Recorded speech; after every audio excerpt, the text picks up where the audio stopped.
me synim mbrojtjen e konsumatorit dhe interesit publik, si dhe vendosjen e një mekanizmi të ri, të pavarur, institucional dhe procedural për menaxhimin e situatave që vijnë si rezultat i luhatjeve të theksuara të çmimeve në treg.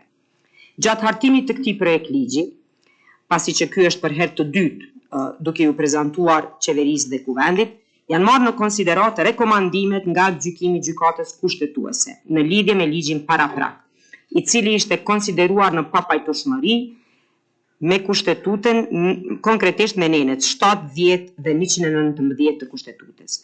Ky projekt ligj ka marrë në konsiderat këto rekomandime dhe përcakton 2 lloje të masave të përkohshme. Caktimin e marzhës tregtare për shitjen me shumicë dhe pakicë, si dhe caktimin e çmimit maksimal të lejuar për produktet bazë.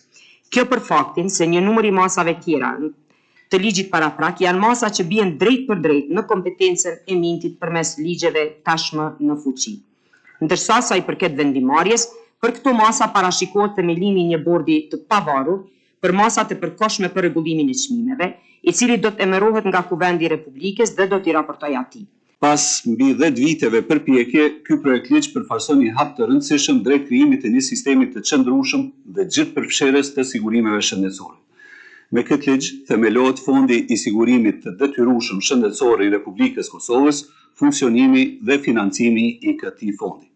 Me projekt ligjin për sigurimin e detyrueshëm të kujdesit shëndetësor do të rregullohen çështjet si në vijim. Ky ligj e përfshin gjithë popullatën, duke synuar qasje universale në shërbimet themelore shëndetësore, si dhe ngritjen e cilësisë dhe sigurisë së këtyre shërbimeve. Ky ligj krijon bazë për transformimin e mekanizmave të financimit në sistemin shëndetësor, mbulimin universal, shëndetin dhe të zvoglojë varfërinë dhe pabarazinë e shkaktuar nga shpenzimet shëndetësore.